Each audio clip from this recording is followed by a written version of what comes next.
Good evening. Live long and prosper. May the force be with you. Um, and God bless. And I just watched um Simpsons episode 33, uh uh episode season 33, episode 6 and 7 of Serious Flanders, which was a very good parody of a Hollywood movie that I haven't seen yet, but it was very good, very good. Uh, I'm going. This is part two of this, a Star Wars storybook, and um, this is part one of the Star Wars storybook series because I'm going to do 5 minute stories strike back after this. Uh, this is part two of part one, which I did several days ago. A long time ago in a galaxy far away, Star Wars Galactic Adventures Storybook Collection Part 2. Here's a Star Destroyer pursuing and disabling the ship that Lando and his Lobot and his two cat-like alien brothers tried to steal. And it says, 3 enormous Star Destroyers loomed in front of the newly stolen ship.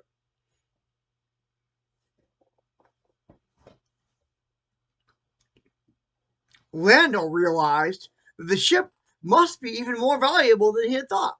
Suddenly, one of the destroyers opened fire. Zrak! The blast didn't hit their ship, but it was close. The Empire clearly didn't want to destroy the ship, it just wanted to stop the ship from getting away. One of the Star Destroyers even deployed 2 gravity-based mines that would attach themselves to the stolen ship's hull to keep Lando and his team from making the leap to the hyperspace. But before Lando could even push a button, an automatic defense system on board the starship kicked in and destroyed the 2 mines.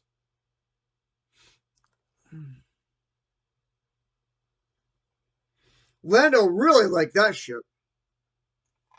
Lando really liked that ship. 2 of the Star Destroyers activated the tractor beams, trying to grab on to the starship. But Lando was an incredible pilot. He flew the stolen ship so close to the Star Destroyers that the tractor beams missed the starship entirely and hit each other instead. The two enormous ships crashed right into each other. Then Lando punched the starship's hyperdrive, and they were out of there.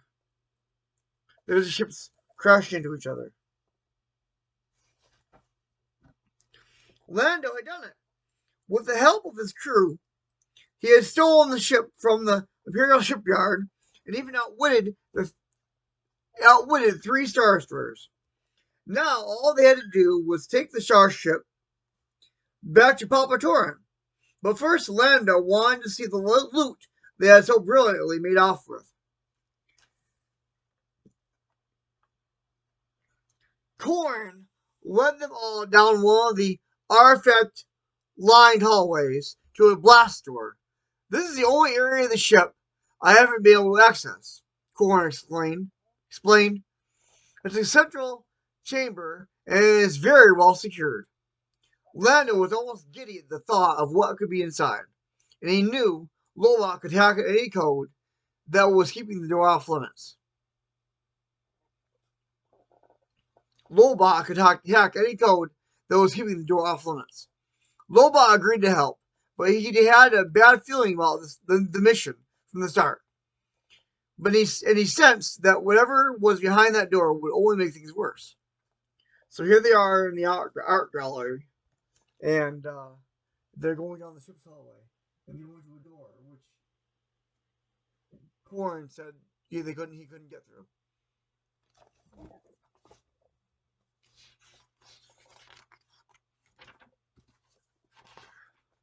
Lobot was right.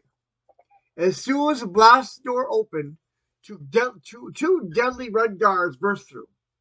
Well, this definitely qualifies as challenging, Lando thought, as Ilsky and Pavel leapt into action.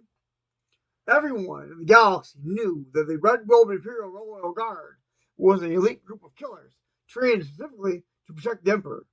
They were his personal bodyguards, handpicked from the very best of his forces.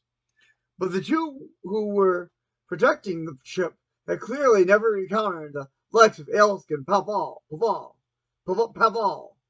It was by no means an easy fight, but the two ferocious warriors soon defeated the guards. It looked like Lando's good luck was back on track. So here's Korn down here. Here's Lando. Here's Paval and Elskin. And here's the guards fighting the two brothers.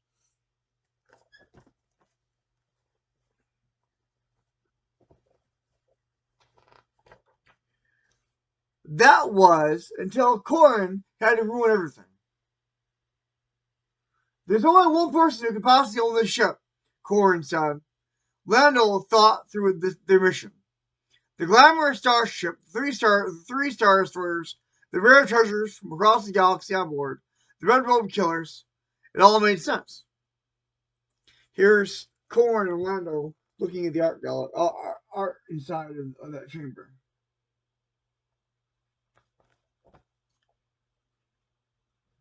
Across the galaxy, Emperor Palpatine, the evil Sith Lord and the supreme leader of the Empire, learned that his personal ship, full of some of his greatest treasures, had been stolen. No smuggler could do such a thing and live to tell the tale. The Emperor would use the full force of the Imperial Navy to hunt down his missing ship and make sure of that fact. Here's the Emperor, his royal guards, personal royal guards are.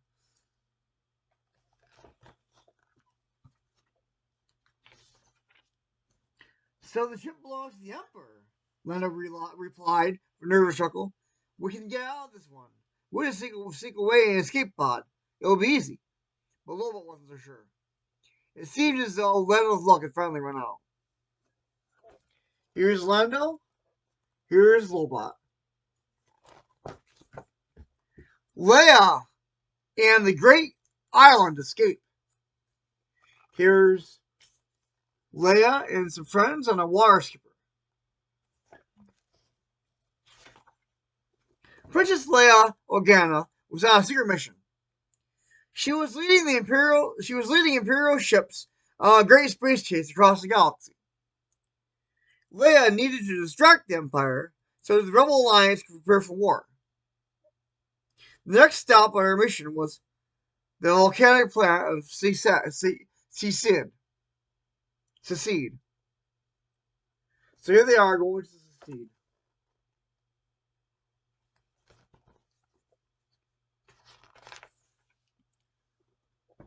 Here's Nien, Leia, and some other people. Ace pilot Neil Num, veteran commando Locke Marca, communications specialist Keaty, and demolitions expert Antrot accompanied Leia.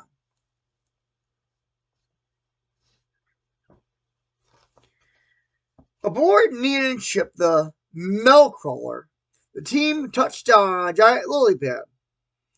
Leia planned to meet a mysterious freedom fighter known as Captain Arlott on Secede. They hoped Arlott could help them distract the Empire and would perhaps even join the rebellion. In town, here's them landing on the lily pad.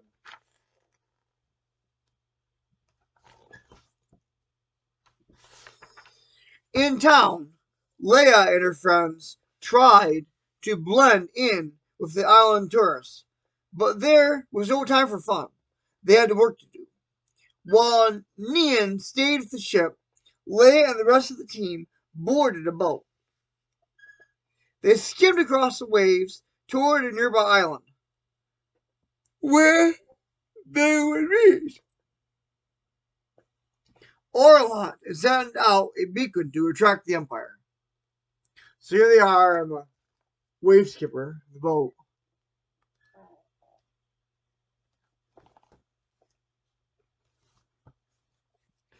When they reached the island, Lachmarca led Chidi and Entrat to the top of a volcano to activate the beacon, while Leia waited for Orlant on the black sand beach below. Hours passed with no sign of Orlant. The team decided to return to the Melcrawler. Antrat was relieved. He had been worried that the volcano would erupt. Lachmarca explained that they were tall, black escape pods all over the island in case of emergency. But as Leia looked out across the water, it became clear that an active volcano was the least of their worries. Here they are on the island.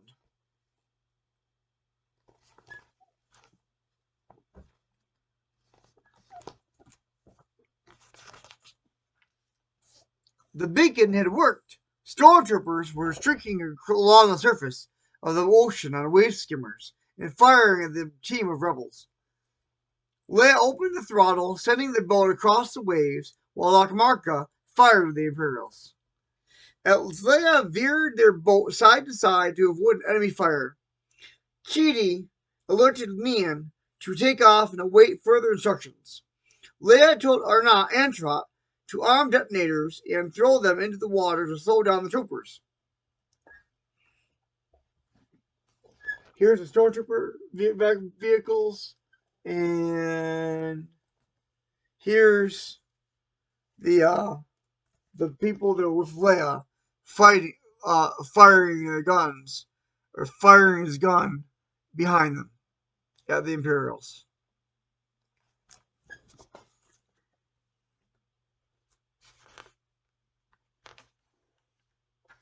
But Antrat's detonators were no match for the Imperials, and the rebels were soon surrounded. It was only a matter of time before the boat had been blasted. Smoke began to pour from the damaged vessel as the wave skimmers drew closer. Leia scanned the horizon, hoping to find an island they could reach before their boat sank into the ocean. Here's them on the wave skimmer, and they were in pursuit by the Imperials.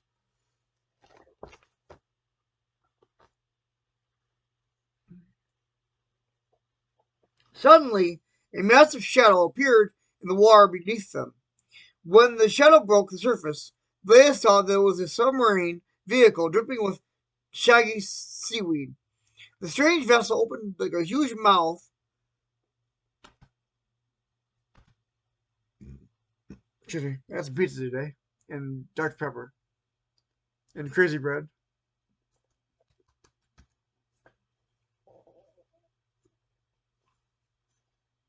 And swallowed the team's boat whole before sinking back beneath the waves.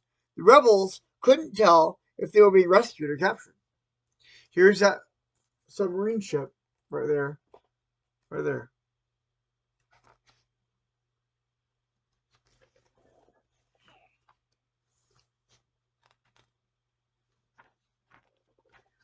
Inside, aliens with red eyes and sharp teeth surrounded the team, brandishing blasters and knives as they took away the rebels' weapons. They were Draydon pirates, and they easily outnumbered Leia and her crew. Here's the pirates.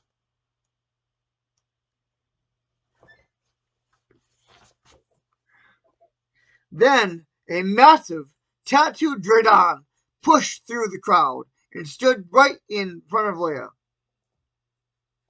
The princess had held her ground, but the other rebels were sure they had been defeated. Here's that massive tattooed Draydon right there. And there's Leia standing her ground. Until the leader introduced himself as Captain Arlott. The team was relieved. They had been rescued. Leia contacted Nian, who was equally glad to hear that his team was alright. But he informed Leia that they needed to get off the island immediately. An Imperial Star Destroyer was looking above to succeed, and there were more on the way. Leia had no idea how they would rendezvous with Nian and the milk crawler, but Arlott had a plan. There's Leia and Arlott.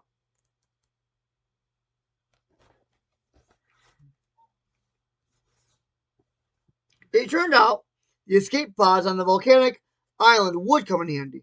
As the team boarded one of the pods, Arlott promised to have his friends release escape pods all over Secede so the Empire wouldn't be able to tell which one held the rebels. Leia thanked Arlott for his help, and moments later their pod rocketed away. So here's Leia and the other one escaping in the escape pod. They're waving goodbye to the pirates. Pirates are right here.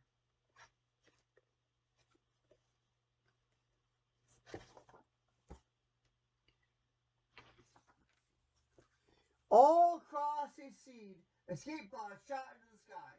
Puzzled stormtroopers and Imperial officers watched hundreds of pods rocket towards space, leaving bright streaks behind them. Nian homed in on Leia's comlink and retrieved the team. Here's all the escape pods leaving the island.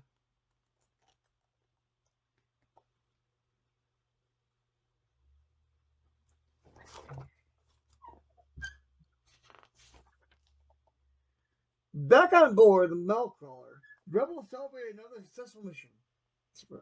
But their job was far from over.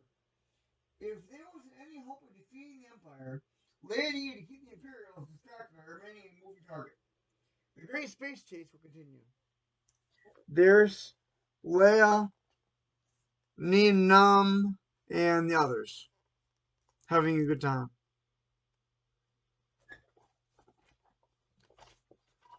Poe and the missing ship. There's Poe's X-Wing, and it's destroying a TIE fighter.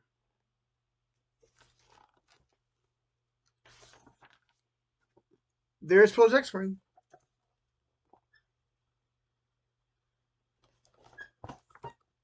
Poe Dameron rocketed through space in his X-Wing fighter. Poe was a commander for the New Republic's Navy, and he spent his days patrolling the Outer Rim with a small team of pilots and his faithful droid, BB-8.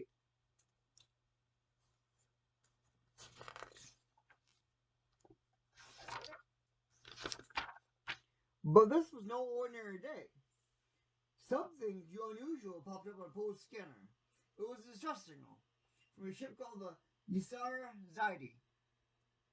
BB-8 sent the information to Poe's fellow pilots, and the three X-Wings jumped to his light speed. They needed to reach the Ysara Zaidi and fast. So here's Poe and BB-8 racing to the Ysara Zaidi.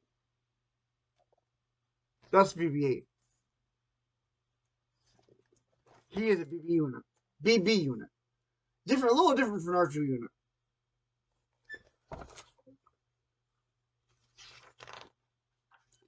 When Poe's squadron came out of light speed, they were shocked to see a fleet of First Order TIE fighters buzzing around the helpless ship. The First Order was an evil shadow of the Galactic Empire that was slowly rising to power, but it seemed to be more dangerous than anyone realized. Some of the TIE fighters streaked toward Poe's squadron and opened fire, but Poe and his fellow pilots were ready for them. The three X-Wings dipped and weaved among First Order ships, expertly avoiding enemy fire and taking down TIE after TIE. So here's the X-Wings. Here's the X-Wings, and here's the other ships. And here's more space battle. The X-Wing taking out the TIE.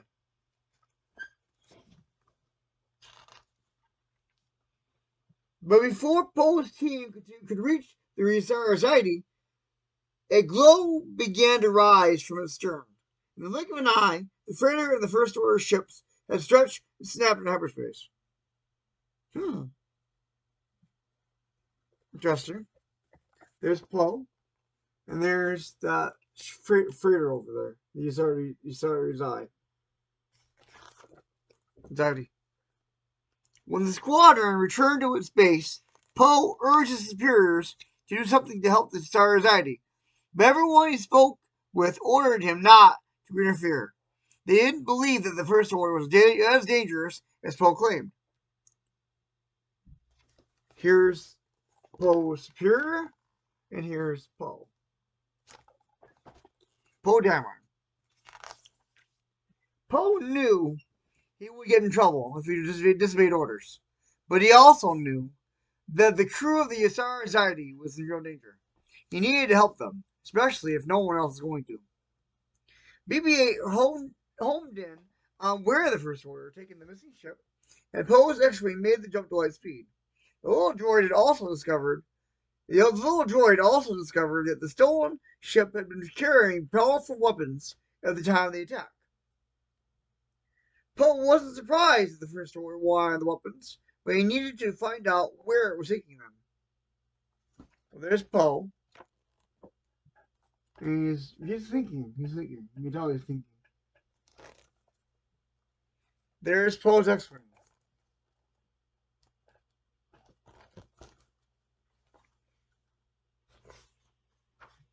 BB-8 shrieked when they came out at light speed.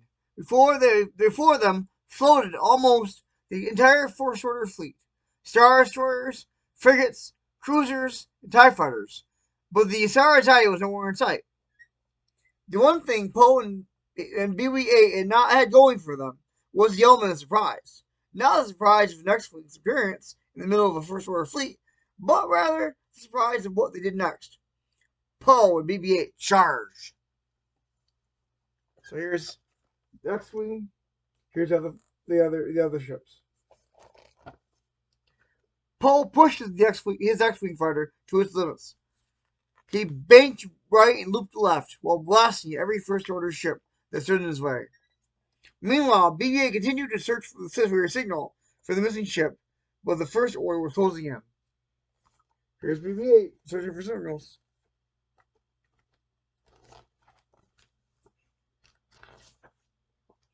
Poe flew so close to one of the First Order frigates that he could actually see stormtroopers staring at him through the windows as he raced past. The TIE fighters stopped shooting at him because they didn't want to hit one of their own ships. Suddenly, BB-8 beeped wildly. He had located the Star Anxiety's tracking signal. The ship was inside one of the Star Destroyers. Poe had to tell his superiors as soon as possible. As more TIEs closed in, Poe punched the controls and rocketed at light speed, leaving the First Order behind. So here's Poe going through light speed, or about to jump to light speed after he found out where BB-8 found out where the Star Anxiety is. Poe returned to the base, happy that he had discovered the location of the missing ship, but a military officer and 2 guards were waiting for him. Poe knew he was in trouble. The officer introduced himself as Major Amat and ushered Poe and BB-8 to a waiting speeder. They traveled to a different part of the base, where Amat led Poe to a standalone bunker. So here's Major Amat, and here's the guards, and here's Poe. And there's BB-8.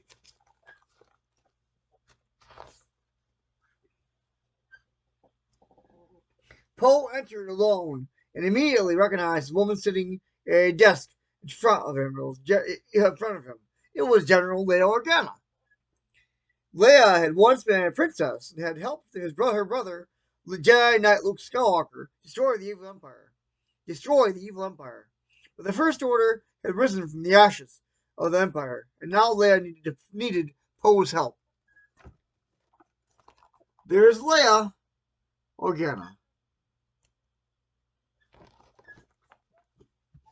Leia asked Poe to tell her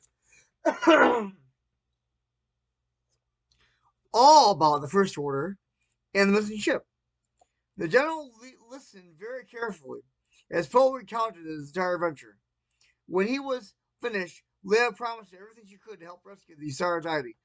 Then she asked Poe if he had ever heard of the Resistance. That was the day everything changed for Poe Dameron. And there's Poe Dameron talking with Princess Leia Organa.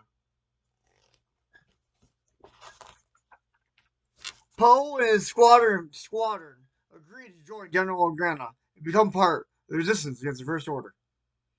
Poe had been a pilot, but now he would have a chance to be a hero. So here's Amat, and here's Leia, and here's Poe, and here's that guy. That woman. I couldn't tell from here. That's a woman. C-3PO's new arm. There's C-3PO right here, and here's this alien right here. No, he is. Not right now. No. Oh, it's a droid. I must say,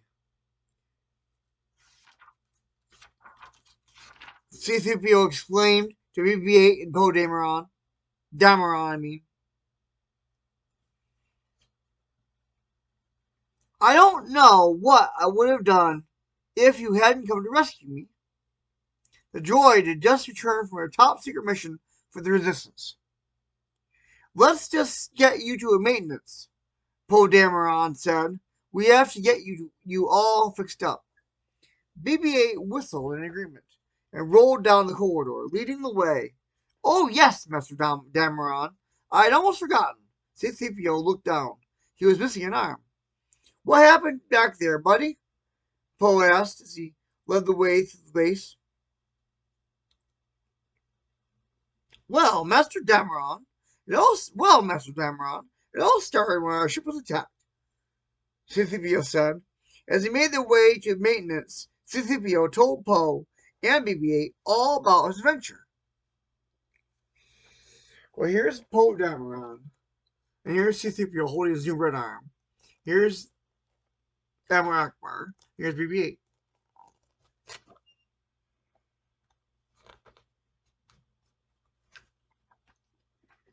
C-3PO had been separated from his friends when the ship crash landed on a strange planet. All he had for company were 5 other droids. There was PZ-99, a military droid, CO-34, a construction droid, 2M2, a medical droid, and VL-44, a security droid. Most important, there was Omri. He was the reason for the top secret mission. Omri worked for the First Order and had important information about the location of Admiral Akbar, a resistance leader who had been captured. C-3PO didn't trust Omri one bit. The droids had picked up a transmitter signal from a downed First Order ship. It ways away. If they could get to the transmitter, C-3PO could contact the Resistance, and they would be saved. We must work as a team if we are to leave this dreadful place, C-3PO told Omri. And as such, I feel we should put our differences aside. I agree, Omri said. For now, he didn't trust C-3PO either. With that, the 6 droids began the long journey to the transmitter. So here's the droids on the way to the transmitter. Mr. Ship.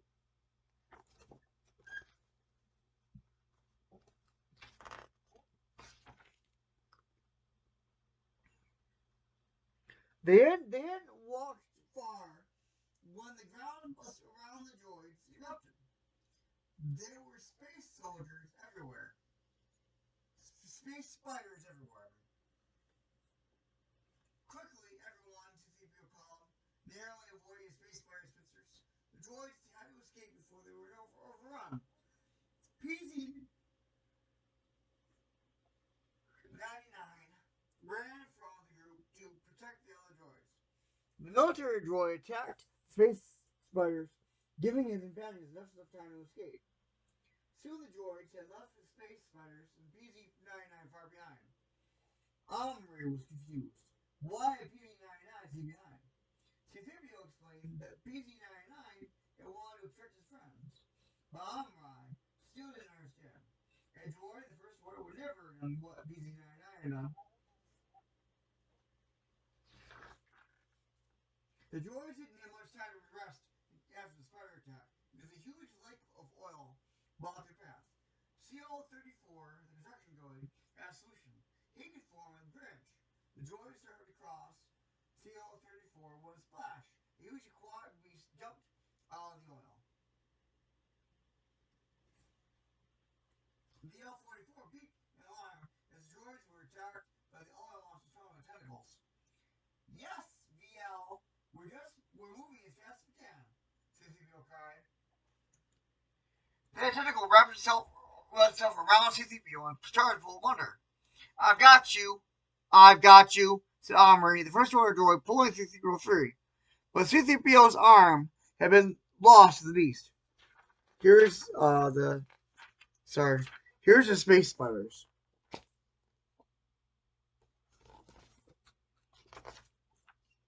Here's the oil bridge. And here's the monster. But C-3PO's arm had been lost to the beast. C-3PO was surprised. Losing an arm was shocking, but he hadn't expected the First Order droid to rescue him either. The droids were able to cross the oil thanks to the bridge CO-34 formed. But the construction droid had taken too much damage during the fight and couldn't continue on the journey. C-3PO didn't think he could continue the journey either, but they had to get Amrai's information back to the Resistance. The droids had battled all kinds of creatures. What else could remain? C-3PO wished he hadn't asked himself that question, as they were suddenly attacked by a swarm of huge insectoids. Here's C-3PO getting his arm pulled off.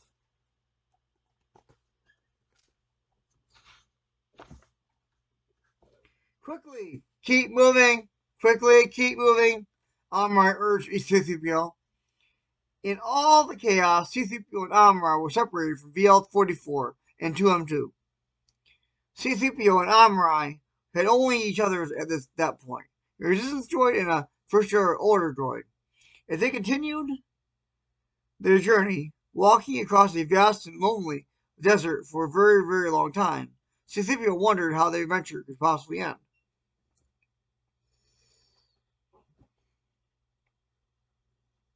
Here's C-3PO and Amrai. One armed C-3PO and Amrai going fighting the insectoids. See the insectoids? When it began to rain, C-3PO worried about rust, but he soon realized they were far more danger than he had thought. Acid rain was falling from the sky. We are as good as this droid if we don't get to the shelter, C-3PO cried. The droids ran under a piece of crashed ship in sight of the transmitter. They had been so close to calling for help. Amrai then looked at C-3PO and made a decision. Here's them getting shelter from the rain, acid rain.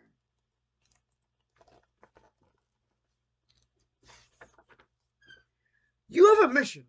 You have a mission, Amrai said. There is nothing in my directive telling me to prevent you from completing it. Amrai then shared the location where the First Order was holding Admiral Akbar so C-3PO could inform the Resistance. I don't understand, C-3PO replied. You are changing sides. I am not choosing sides, Amrai said. I'm choosing friendship. And with that, the First Order droid bravely ran to the acid rain to activate the transmitter.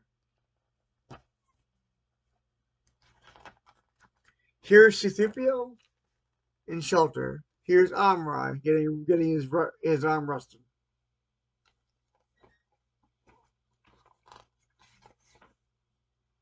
Back at the base, C-3PO finished the story. You found me thanks to Amrai. C-3PO left Poe and BB-8 and went down to maintenance, where the droids there could attach Amrai's red arm to the golden protocol droid. It had been all that was left of the First Order droid when Poe and BB-8 came to rescue C-3PO. Good as new, C-3PO said to himself. He had decided to wear the red arm with pride to help him remember their surprising friendship. C-3PO would never forget what Amar had done for him, the Resistance. There's C-3PO with red arm. Rey's first flight. Here's Rey, her friends, in the ship cockpit.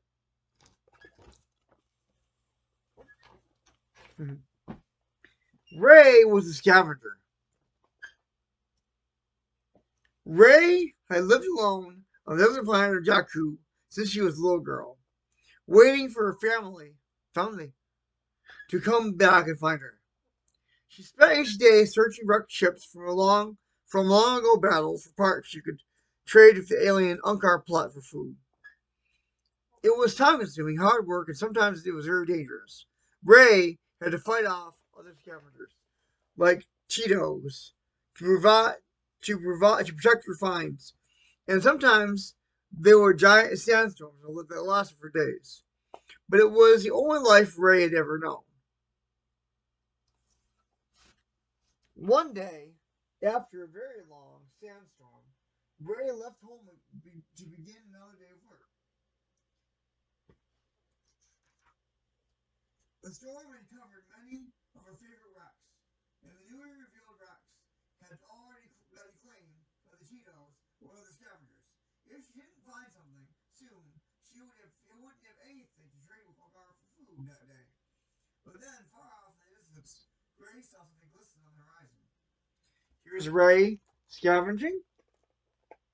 And here's Rey seeing something in the distance. And there's Peter. There's Peter.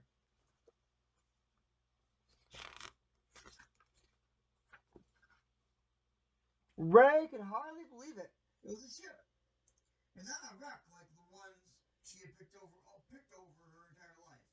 It was a real intact ship. The ship wasn't ready to fly. It needed to be fixed up a little. But Rey knew that if she could get it flying again, she could trade it with Unkar for more proportions than she had ever seen before. She would no longer be hungry all the time, and she wouldn't have to work so hard every day.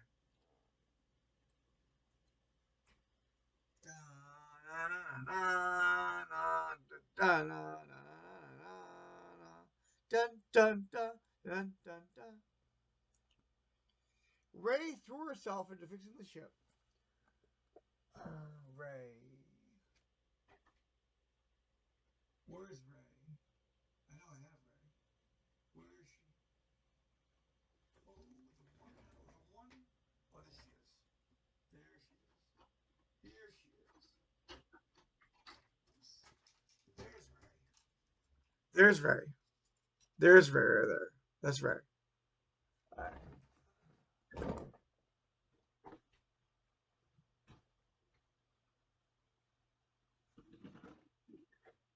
And there's Kylo Ren. Kylo Ren. Or Ben Solo.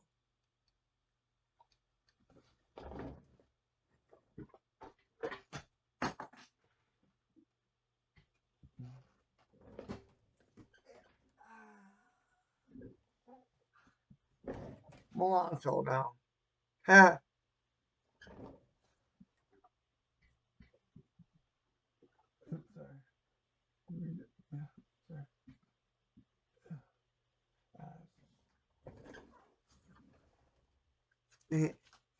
Guess what else I got? I got SpongeBob SquarePants and Pet Snail Gary. And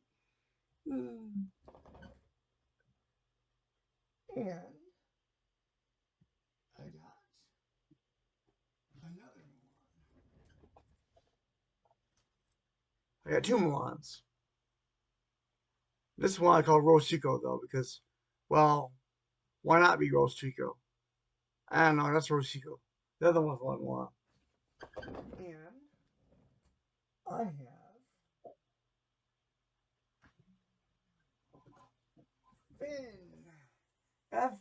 N2187. That's right. And another double pen. And the man, the myth, the legend, Darth Vader, or Anakin Skywalker.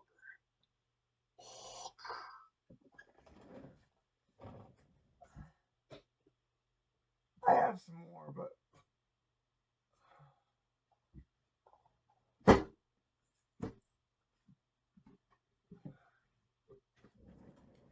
I'm gonna get more too.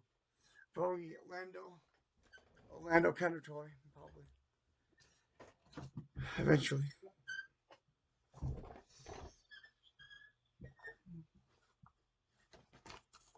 It fell off.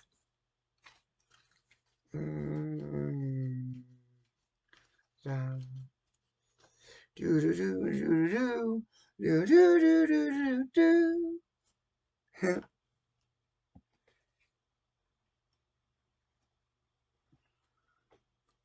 Ray could hardly believe it. It was a ship, and now a wreck like the ones she had picked over her entire life. It was a real intact ship. The ship wasn't ready to fly. It needed to be fixed up a little, but Ray knew that if she could get it flying again, she could trade with Unkar for more portions than she'd ever seen before. She would no longer be hungry all the time, and she wouldn't have to work so hard every day. Ray threw herself into fixing the ship. She worked tirelessly, spending each day scavenging for pieces she needed for the ship or for parts. She could try to trade with Unkar for supplies for the ship. Her stomach constantly grumbled, but she kept telling herself that the portions she would get for the ship once it was ready would make the long hunger-filled days worthwhile.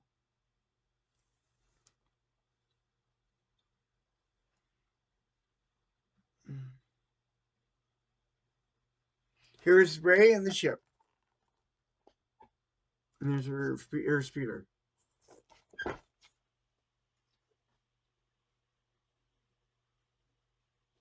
Many days into her secret project, Ray was in town washing out the new piece she had found for the ship.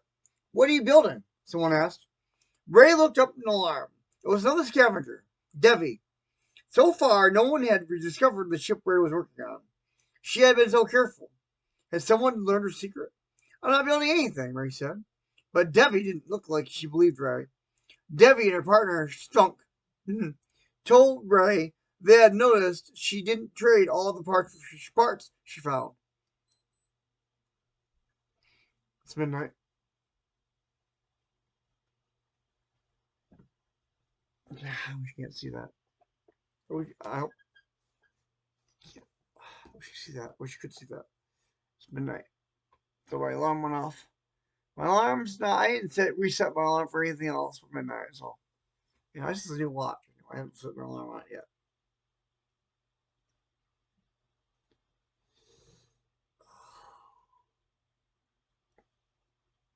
So far, I haven't needed the watch alarm yet for anything.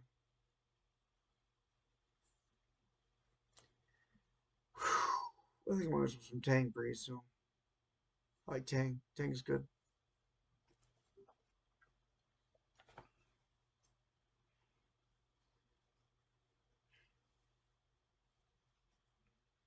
They knew she was hiding something. Ray shrugged them off, leaving Nima outpost as quickly as she could. But she knew that wouldn't be the last she'd see of Devi and Strunk. Here's Devi and Strunk.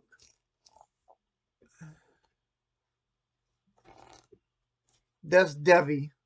That's Strunk. There's Ray. Nima outpost. I mean, that's where they are. It's Nima outpost.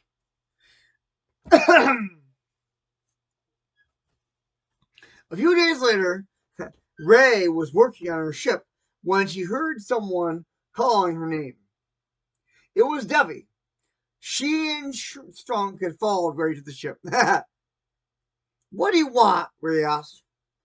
We can help you fix this thing up, Ray, Devi said. All they wanted in return was for Ray to take them with her when she used the ship to fly away from Jakku. But Ray planned to sell the ship, not fly away in it. She couldn't leave Jakku. She was still waiting for her family. Devi and Strunk didn't understand why Ray wouldn't want to leave Jakku. But they agreed to take some of the portions of Unkar would give Ray for the ship instead. What do you say? What do you say? Devi asked partners. So here's Strunk and Devi and Ray making an agreement here. With Devi and Strunk's help, the repairs to the ship went very quickly. Soon the ship was finished, and all they had to do was try flying it to make sure it actually worked.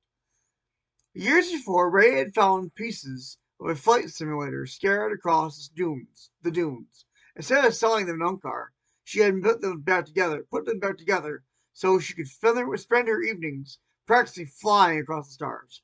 She was pretty good at the simulations, but flying the ship would be real.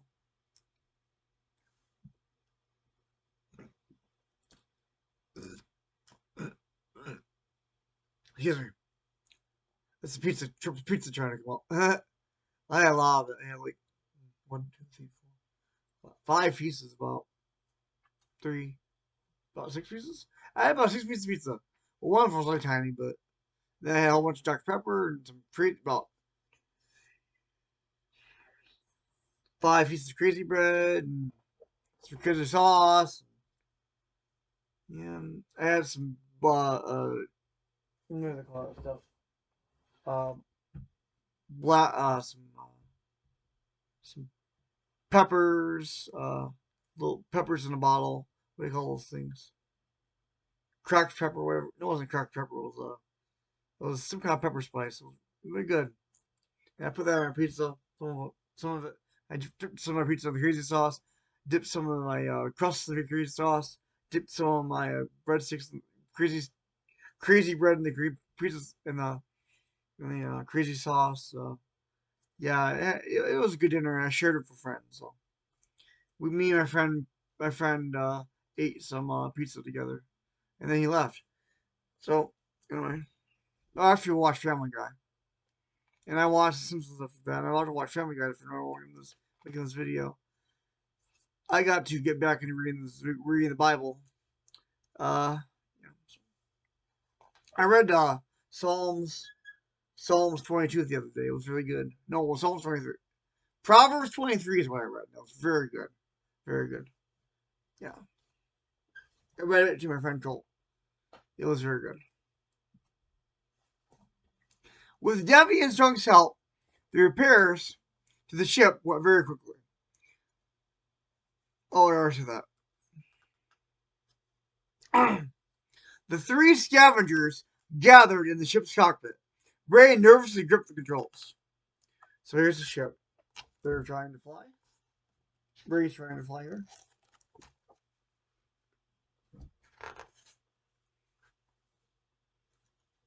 With a great vroom, the ship started. Devi and Strunk looked terrified for a moment, so was Ray.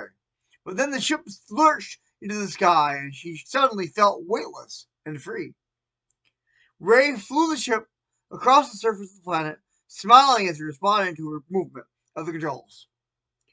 It banked and swerved. Don't get.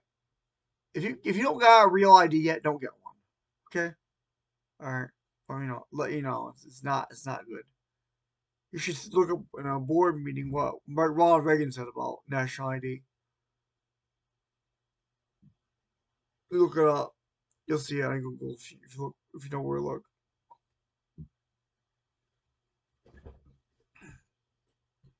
Ray flew the ship across the surface of the planet, smiling as he responded to her movement of the controls. It banked and swerved and circled just as she told it to. It was perfect. That night, Ray couldn't sleep at all. She kept thinking about how free she felt soaring above the dunes. Even though it was the middle of the night, Ray decided to go back to check on the ship, just to make sure it hadn't all been a dream. Here's them all flying in the ship. Ray and her two friends. The ship was still there, but it wasn't alone. Four shadowy figures looked nearby. They were Tito's. Ray grabbed her staff and ran out to stand right in front of the ship. "This is mine!" Ray shouted. "It's my ship. Do you understand? You can't have it." Suddenly a shot rang out, but it wasn't from one of the Cheetos. "You heard her!" yelled Davy. "It's her ship." Davy and Strunk helped Ray chase the Cheetos away. Ray was thankful for their help. Why had it taken her so long to trust her fellow scavengers? Anyway, here's the fight.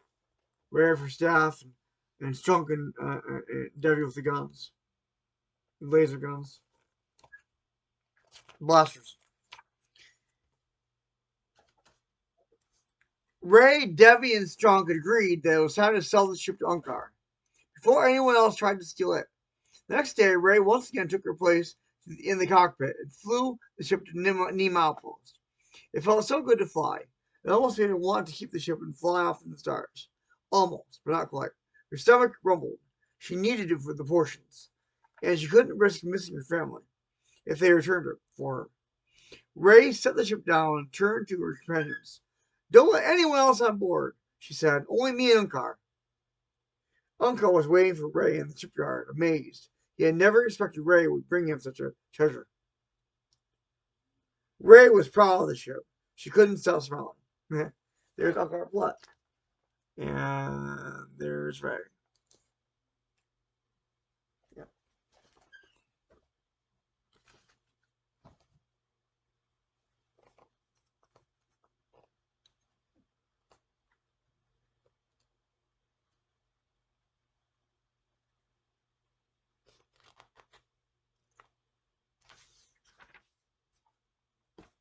But then Ray heard familiar sound swirled up and a hot blast of air hit her. The smile fell from Ray's face. Devi and Strunk had stolen the ship and left Jakku. Her ship was gone. The portions she had been dreaming about all that time were gone. And something else was gone, too. The feeling of freedom she had known when she was flying the ship. A real ship, not a simulator. So there's Ray. All her hopes and dreams dashed. And there's the ship. Some friends, huh? The next day, Ray got up early. Nothing really changed. She still needed to scavenge parts for parts to trade with Unkar. But then again, something inside Ray had changed. She was determined to fly again. There was always hope. After all, if she had found a ship, who knew what else she might find out on the dunes? Here's Ray, and there's her staff. Stormtrooper in training. This might be as long as our first video.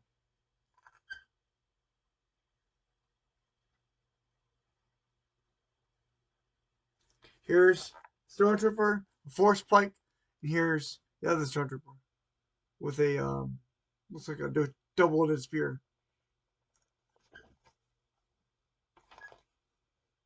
No, it's only on one side. That's the butt end right there.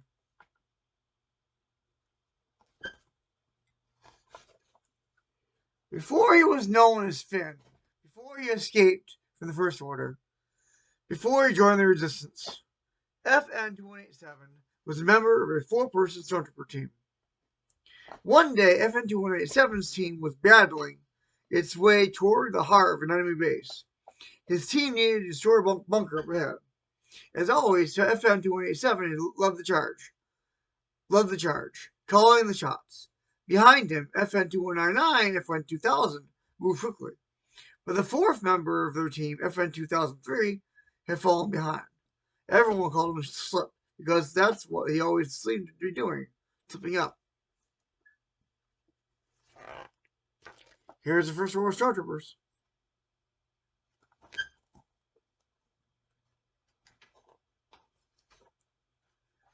FN-2187 knew Slip wouldn't last long by himself. But how could his team go back and rescue Slip without fulfilling the mission? Thinking fast, FN-2187 told the other two members of his team to run ahead while he ran back to help Slip. Then, without missing a beat, FN-2187 charged the enemy bunker, dodging blast for blast. He slid into the bunker and detonated his grenade. FN-2187 and his team had finished their mission together. The world fell silent, and then everything flickered and disappeared. FN-287, see, augmented reality. See, here's the mission, and here him rescuing his fellow soldier, and here's the augmented reality here. The world fell silent, and everything flickered and disappeared. FN-2187 blinked a few times, clearing his vision. It was always a little strange when the battle simulation ended and he found himself back in the simulation room. But that was his life as a stormtrooper. Endless training in the simulation room, preparing for the day when he would see a real battle. And that day would come soon. He just wasn't sure how he felt about it. What FN-287 didn't know was that he was being watched. Captain Phasma and General Hux, the First Order Stormtroopers, led the First Order Stormtroopers, and they were concerned about FN-287. They didn't understand why he had gone back to help Slip. A Stormtrooper's loyalty must be to the First Order, said Captain Phasma, not to his comrades. General Hux agreed. FN-287 was a strong soldier, but he wasn't acting exactly the way a Stormtrooper should. They would have to keep a close eye on him.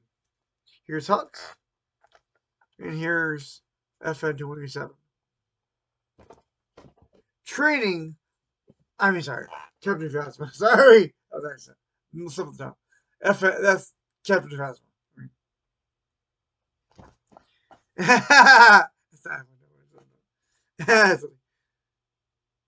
I showed you after one. FN-287. You're about to see him again. You're about to see him again. Training continued. FN-287 and his team worked hard. Every day they trained to be the best First Order soldiers they could be. And FN-287 was the best of the best. But he still didn't feel quite right. His heart just wasn't in it. His heart just wasn't in it. Sometimes he wanted to ask his friends if they felt the same way. But he could tell they didn't. He could tell they didn't have any doubts at all. Here's FN-287. Here's his friends.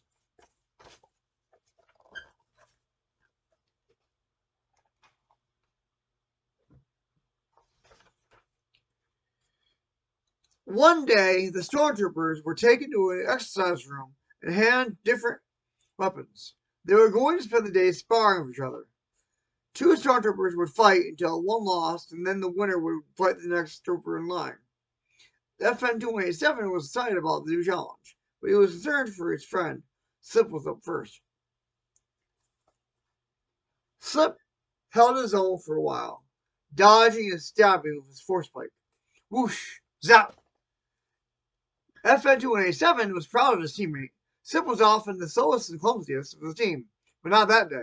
It was Dustin's team doing well. But then Slip slipped.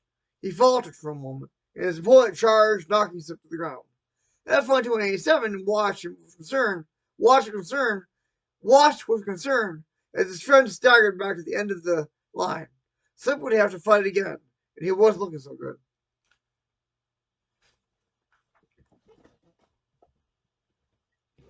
Soon. Oh, did I not show you some pictures? Sorry. Here's the stormtroopers in line. Here's the stormtroopers fighting each other. Slip.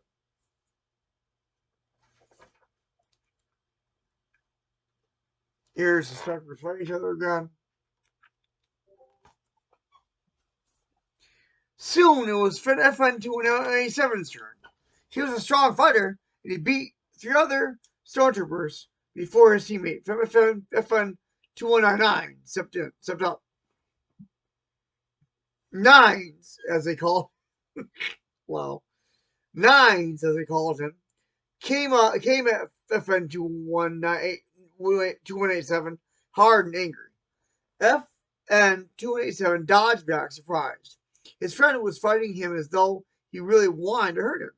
Crash, thwack, crash, thwack. And Nines really almost did hurt him before FN 2187 was finally able to take him down. FN 2187 was shaken, but he didn't have time to think about what had just happened because the next person in line for the fight, or short temperature, was Slip. And Slip still didn't look so good. FN 287 almost wanted to let him win. It would be easy to throw the fight, to make it look as though he was so tired that even Slip could get a lucky blow on him. But then Slip would have to fight the next stormtrooper in the line. And that stormtrooper wouldn't take care of the Slip was injured. He wouldn't be careful with him the way FN 2187 would be. Here's Slip and FN 287 fighting. Oh, he's got a shield. Interesting.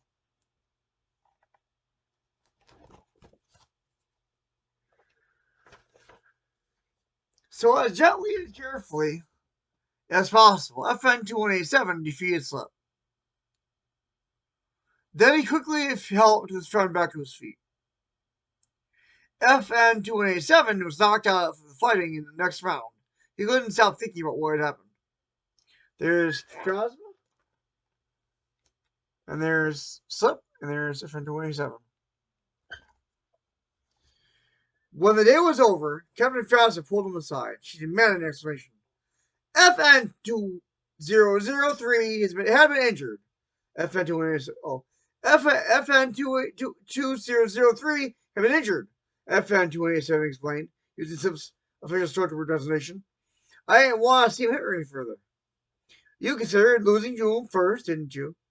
Phasma asked. A real stormtrooper has no room for sympathy. A real stormtrooper has no room for sympathy. A real stormtrooper has no room for sympathy. Phasma's words repeated in FN 287's mind as he walked back to his bunk. A real stormtrooper. Maybe he wasn't a real stormtrooper after all. FN 287 wondered where that left him. Was there a place in the galaxy for a stormtrooper who wasn't a real stormtrooper? FN 287 could only hope that there was, and they'd find it soon. There's the stormtroopers, and there's Finn. Captain Phasma, he's not Finn yet though. It's just FN 287. Captain Phasma's escape from Starkiller Base. Here's Captain Phasma. She's a she.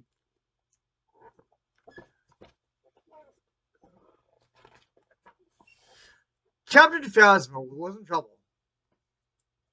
3 resistance fighters had somehow managed to get him on the First Order Starkiller Base, a planet that was also the greatest superweapon in the galaxy. Excuse me. They were a smuggler named Han Solo, a Wookiee named Chewbacca, and, most surprising, one of Phasma's former stormtroopers, FN 2187, who had left the First Order to help General. Get hiccups and swallow air. That usually helps me. Who had left the First Order to help General Leia Organa, usually.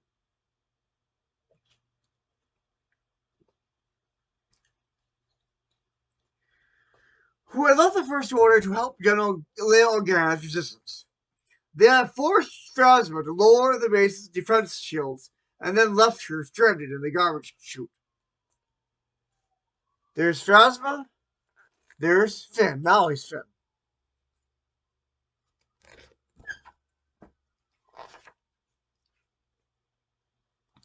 With the base's shields down, Resistance X-Wings were able to make repeated attack runs from above. They were trying to destroy Starkiller Base. First Order TIE fighters fought back against the Starfighters. Phasma knew the Resistance was going to win the battle, and it was all because of her. Here's the X-Wings. Here's the TIE Fighters.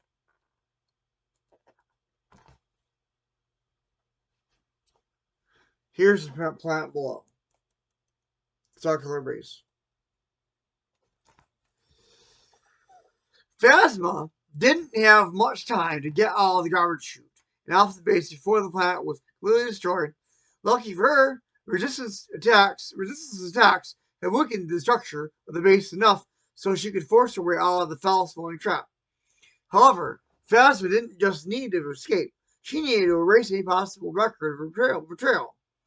The First Order would never forgive her for helping the Resistance by lowering the defense shields, so she had to make sure no one ever found out. But when Captain Phasma went to the nearest computer station to restore all record of what she had done, she learned that someone else had already accessed her files, an officer named Saul Rivas. Rivas had evidence that Phasma had helped the Resistance, so Phasma had no choice but to find him and stop him before he could share the information with General Hux of the First Order. Phasma tracked Rivas outside into the chaos of the battle between the First Order and the Resistance. He was headed for a repair hangar a short distance away, through the snow-covered forest. But the planet was starting to quake, and the very ground beneath Phasma's chromium boots began to tear apart. That's Phasma checking the computer system.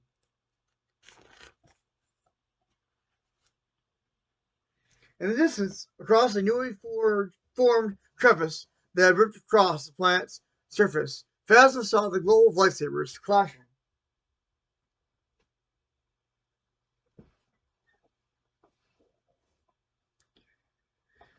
It was the First Order's Dark Warrior Kylo Ren battling a young but talented Resistance fighter named Rey.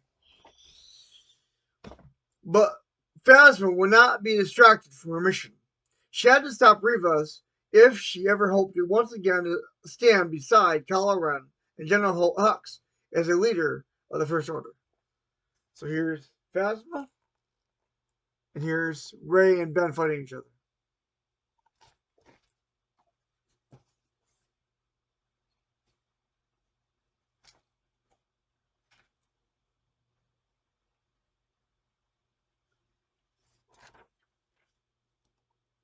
By the time Captain Phasma reached the hangar, Rivas had already taken off from one of the two damaged TIE fighters they held there.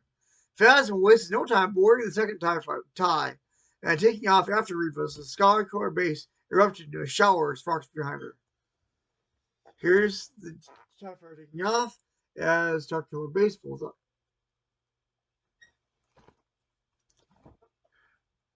Captain Phasma followed Rivas to the nearby primitive planet of Lupura. Her examination of his abandoned TIE made it clear to Phasma that Rivas had landed there because he was out of fuel, and that he had not been able to contact the First Order on his journey.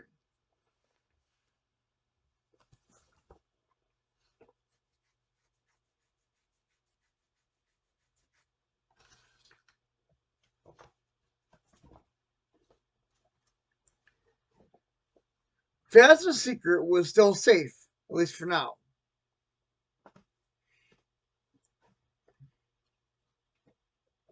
But she was wary of the eerie planet. It seemed abandoned, and while the tides were low at the moment, Phasma could tell that the rocky ground was covered by salt water most of the time.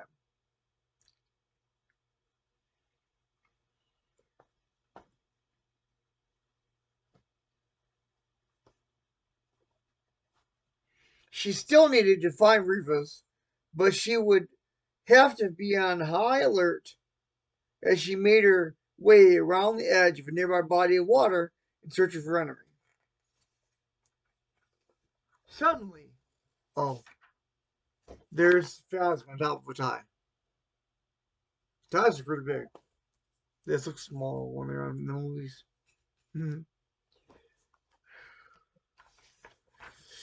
Suddenly, hideous sea creatures burst from the surface of the water. Phasma recognized them as Roara, deadly tentacled beasts with razor-sharp teeth and claws.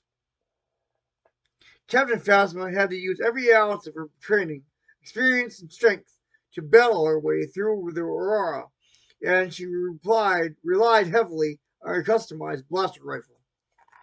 There's Captain Phasma fighting the Aurora for blaster rifle.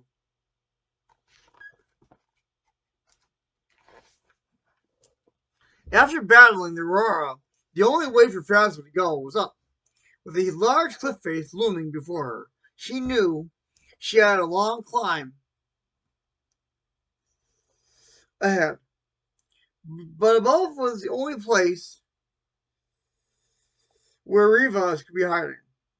Captain Phasma was a skilled climber, but her muscles burned with the battle with the Aurora.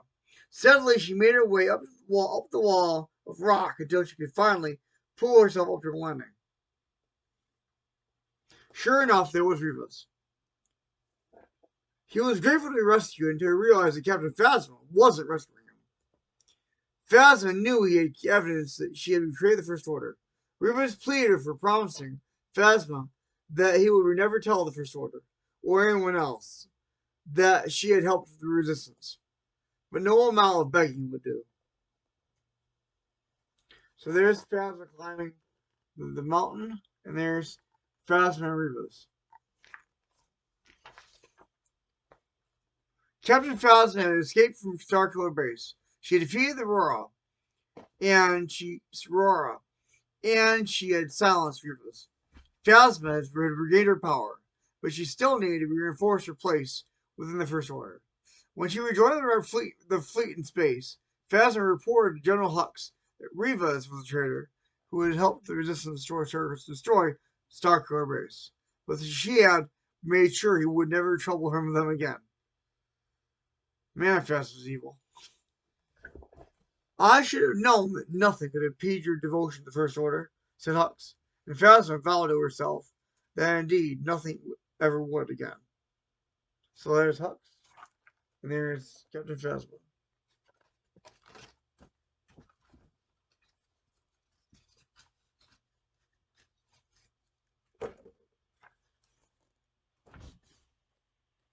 There's Captain Phasma, there's Hux.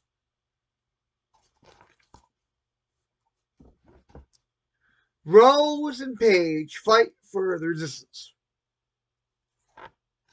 There's Rose and there's Paige, her sister.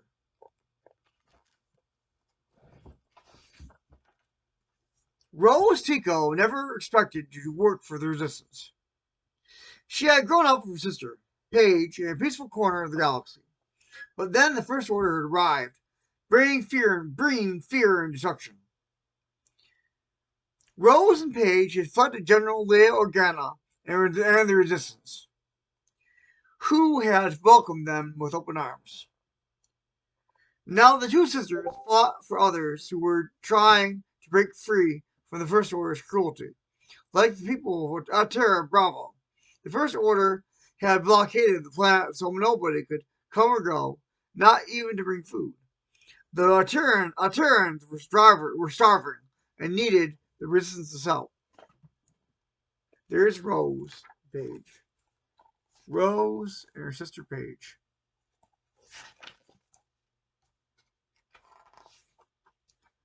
General Organa had sent Rose, Paige, and a squadron of Resistance bombers to complete a series of 4 supply runs for the people of Terra Bravo. But the First Order realized Terra Bravo.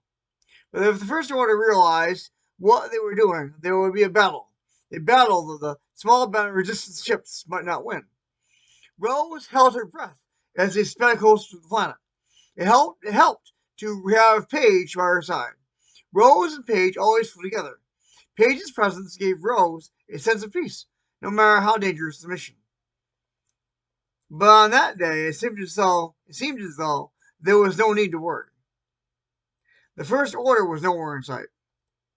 So there they are, above the planet of Terra Bravo. There's Rose, with the ships above Terra Bravo. Rose and Page's bomber, the Hammer, finally reached the coordinates for their drop. They had made it. Rose smiled as she watched the payload fall from the ship to the planet below. Soon the people of Terra Bravo would have some of the food and supplies they desperately needed. One after another, the rest of the resistance ships dropped the first wave of supplies. With one supply run finished, they just had 3 more to go. So the squadron returned to head back to their base on the ice planet of Refnu to reload for the next run. Suddenly, a squadron of TIE fighters appeared and opened fire. The resistance ships were old and slow, but they were full of talented pilots and sharp-eyed gunners like Page, who fought back against the TIEs. Flight.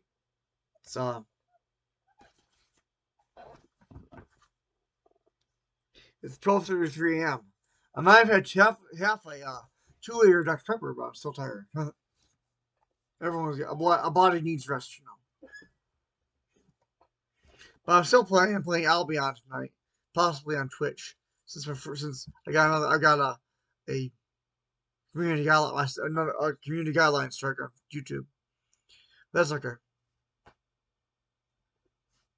I guess they didn't want copyright slam because they knew the consequences. So they decided to turn to a spammy community guideline strike. Well, I know what to do better now. I know how not to get that again. So you just gotta put a timer on there and distort around the timer. And you can show things. But anyway.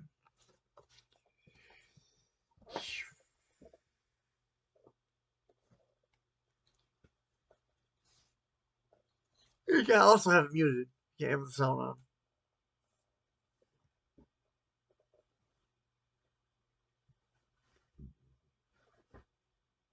There's a battle. There's the TIEs. And there's the resistance fighters. And there's a planet over Terra Bravo.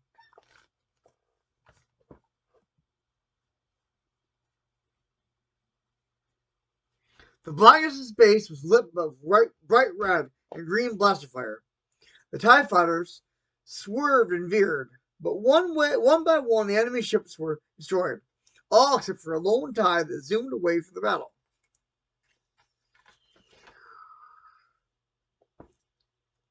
He's going to make a report for sure, Rose told Page as they worked to reload the ships back at their base.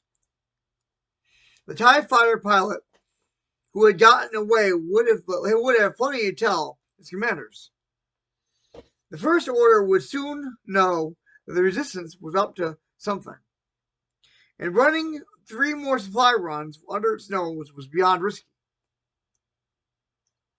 But Rose knew that the people of Terra Bravo needed them, even if her squadron's mission would just become far more dangerous. They couldn't give up. They would just have to hope that nothing went wrong. There's Page and Rose unloading supplies. There's the resistance ships outside of the planet Terra Bravo.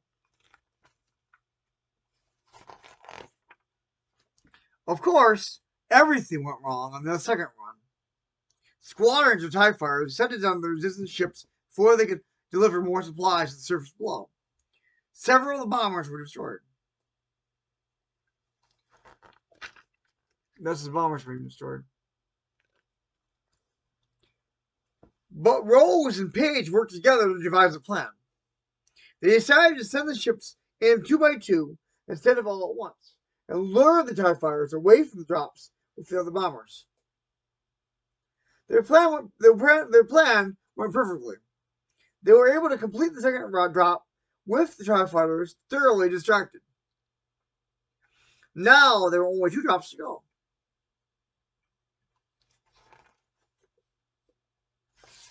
Here's the supply drops.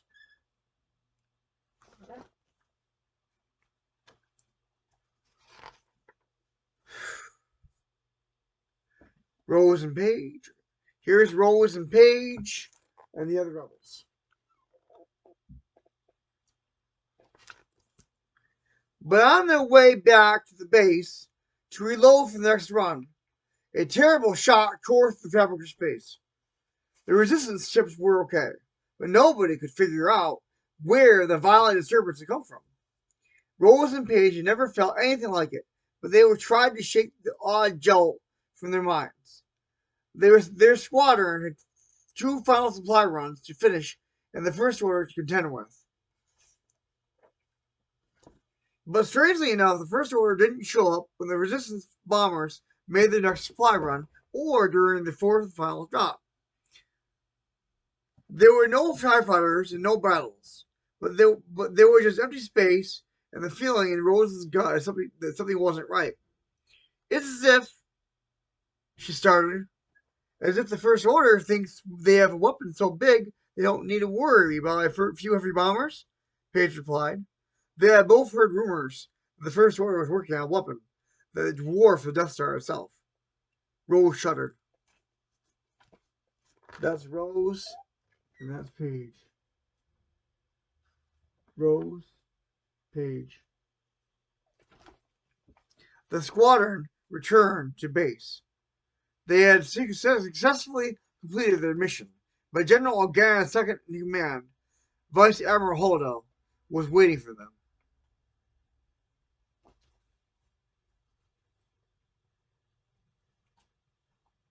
She explained that the shock they had all felt ripple through space with a First Order attack that destroyed the Hosnian system, the location of the New Republic's capital. Without the New Republic, there was only the First Order, and the Resistance, and war. Vice Admiral Holdo turned to Rose. I need you on my ship. There's Vice Admiral Holdo. And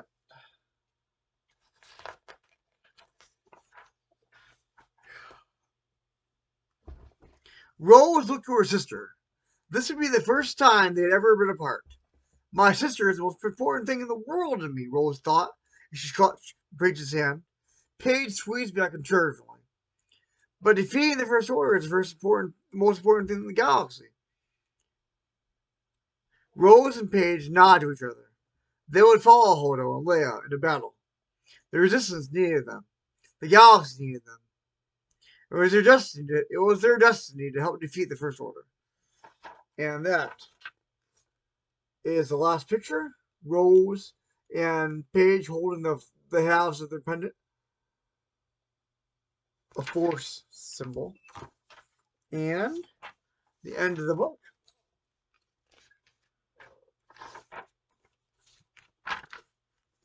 And tomorrow I'm going to go turn it in. After my appointment for case management tomorrow, I'll go turn it in to the library and along with checking in and checking out 2 other books. So, at least, probably just 2. I don't know for now. I got a lot of reading to do. But anyway, this will be the first in a series of many books I'm going to be reading to you of many different genres, not just Star Wars. Some will be kids books, and some will not. So I'll put if they have adult themes, I'll age restrict them. Adult themes, such as dark stories. Anything that is strictly as adult themes, definitely not for kids. I'll age restrict if it's R-rated material. But other things like this will be, I will not even restrict to any at all. I will say not really for kids, so you can include them in your playlist and comment on them. But so they'll be not really for kids. But really, there's nothing objectionable in here. So hope you enjoyed that, and God bless. May the Force with you. Live long and prosper. Ciao.